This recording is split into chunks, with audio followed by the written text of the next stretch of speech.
اس کی طرف ہیں،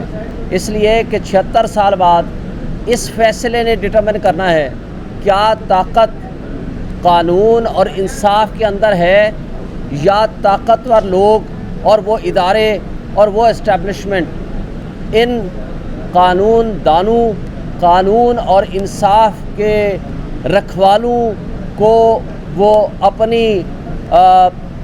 بندوق کی نوک کے نیچے رکھنا چاہتے ہیں یا رکھیں گے، یا یہ واقعی ٹرو سینس میں آزاد عدلیہ کہلائے گی۔ اگر یہ آزاد عدلیہ ہوتی تو نہ عمران خان کے اوپر قاتلانہ حملے ہوتے، اگر یہ آزاد عدلیہ ہوتی تو اس وقت عمران خان جیل میں نہ ہوتا،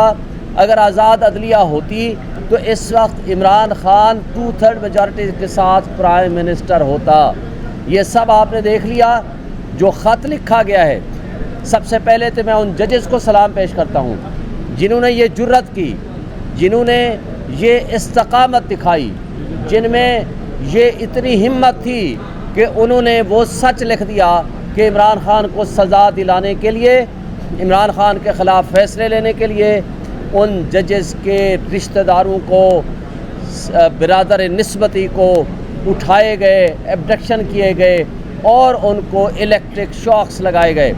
کچھ ججز کے گھروں میں کریکرز پھینکے گئے، کچھ ججز کو ISI اپنے دفاتر میں بلا کے ڈائریکشنز دیتی رہی کہ جناب یہ فیصلے لیں اور یہ فیصلے لے کر آ جائیں۔ یہ پاکستان کی تاریخ کا ایک بدنما داغ ہمیں ملنے کو ملا۔ مجھے بتائیں، جب آپ پوری دنیا میں یہ چہرہ پاکستان کا دکھائیں گے، مجھے بتائیں کہ کشمیر کاز کو، کشمیر کے مقدمے کو لڑنے کے لیے ہمارے پاس کیا جواز باقی رہ جائے گا؟ کیونکہ ہمارے اوپر یہ ایک الزام آئے گا کہ آپ کے منصف بھی آزاد نہیں ہیں، آپ کی اسٹیبلشمنٹ اور آپ کی انٹیلیجنس ایجنسیز فیصلے لکھواتی ہیں۔ جب ہمارے اوپر یہ کوشچن مارک آئے گا کہ جب ہمارے چادر اور چار دیواری کی پامالی کی جا رہی تھی، جب ہمارے بچوں کو اور ہماری خواتین کو اٹھایا جا رہا تھا،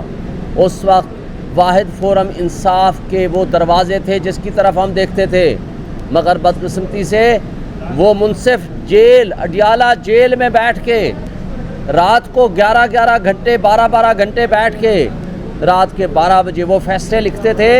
جس میں جو پراسیکیوٹرز ہیں ان کو عمران خان کا وکیل بنا دیا جاتا تھا۔ آج سب سچ سب کے سامنے آ چکا ہے اور عمران خان نے ایک بات بڑی واضح طور پر بتا دی ہے کہ اس کی کوئی کسی سے ڈیل نہیں ہے، وہ انصاف اور کے دروازے کی طرف دیکھ رہا ہے اور ان منصفوں سے ہمیں توقع ہے۔ انشاءاللہ تعالی ہم یہ سمجھتے ہیں کہ یہ سپریم کورٹ جو 15 ججز پہ مشتمل ہے، یہ پاکستان کے 25 کروڑ عوام کو انصاف دے گی، اس لیے کہ انصاف کرنے والے جو خود اپنے لیے انصاف نہیں لے سکتے، جنہوں نے 25 کروڑ عوام کے حقوق کے تحفظ کی قسم اٹھا رکھی ہے، تو وہ 25 کروڑ عوام کس کی طرف دیکھے گا؟ 25 کروڑ عوام ان کی طرف دیکھتی ہے تاکہ ان کے حقوق کا تحفظ یہ منصف کریں۔ تو لہٰذا آج یہ سب سے بڑی بھاری ذمہ داری عائد ہوتی ہے، اس کے باوجود کہ ہمیں بہت شدید اختلافات ہیں جسٹس قاضی فائزہ صاحب سے، جو کہ انہوں نے ماضی قریب میں ہمارے خلاف وہ فیصلے دیے جو ناانصافی پہ مبنی تھے، اور اس کے ساتھ ہم یہ توقع رکھتے ہیں کہ آج چیف جسٹس صاحب اس کیس کے اندر فل کوڈ بنانے کا بھی حکم دیں گے، کیونکہ یہ نظام انصاف پہ حملہ ہوا ہے، اور جب نظام انصاف پہ حملہ ہو جائے تو کوئی نظام باقی نہیں رہ سکتا،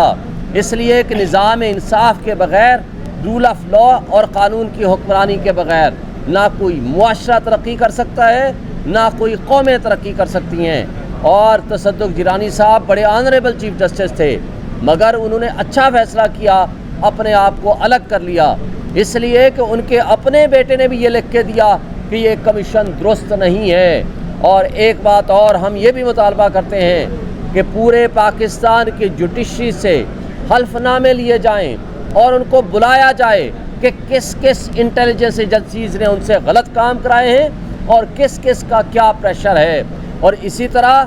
یہ بھی دیکھا جائے، اس لیے جوڈیشل کمیشن بنایا جائے کہ فارم 45 کے اندر جو فورجری کی گئی ہے، جو کٹ پتلیوں کو ہمارے اوپر مسلط کیا گیا ہے، وہ بھی جوڈیشل کمیشن کے ذریعے اس کی ڈٹرمنیشن ہونی چاہیے تاکہ جو حقیقی نمائندے ہیں وہ حق کے حکمرانی حاصل کر سکیں. بہت شکریہ. میں ادھر آ جاؤ شیخ صاحب.